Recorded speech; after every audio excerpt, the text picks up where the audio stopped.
I think it's really interesting to see how many technology companies are at DMEXCO from both the buy and sell sides that are really focusing on addressable TV this year. There's been lots of discussion around how data and technology, specifically programmatic technology, can bring new advertisers to television advertising for the very first time. So if I was a streaming publisher today and I'm trying to improve my levels of programmatic demand, there's several things that I would really be doing. The most important, I think, is trying to establish how I build my ad breaks. I want to be able to give advertisers the same controls that they've been used to in traditional TV buying. And what I mean by that is things like position within the ad pod, managing frequency, understanding contextual relevancies. So ad break construction is really, really important. And that's why more and more streaming publishers now are working with ad servers like Publica, because we help them to build the ad breaks that have the same targeting parameters and controls that traditional TV ad breaks have had. Another thing that I would do, really, really important thing, is look at the SSPs that you're working with. It may be that you're only working with one or two.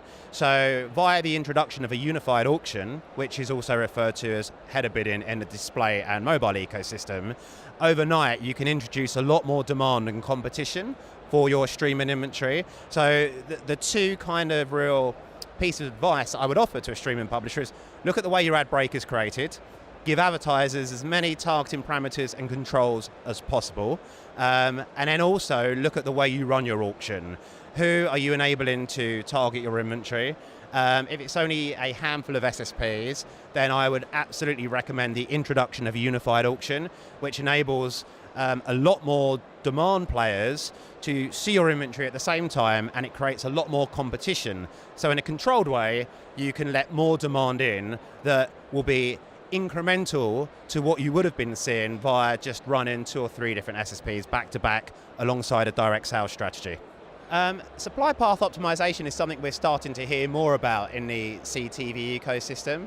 And I think it's very important if you're a publisher to adopt all the latest protocols from the IAB Tech Lab, things like ads.txt, to ensure that those on the buy side know exactly who is authorized to sell your inventory.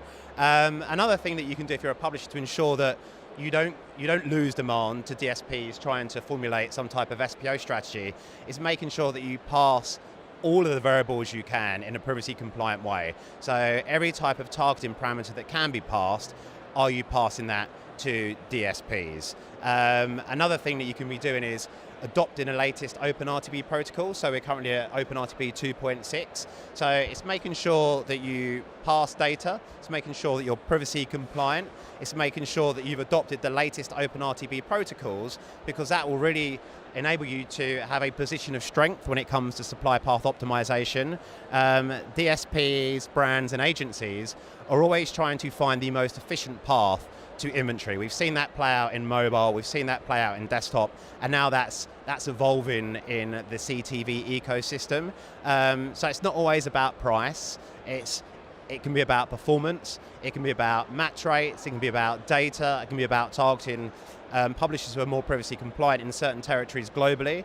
So again, if you're a publisher today, streaming publisher, and you're starting to worry about the practice of supply path optimization, look at the data that you pass, look at the programmatic protocols that you're supporting from the IAB Tech Lab, and make sure that you're doing everything to ensure that your inventory is positioned well to capture programmatic demand.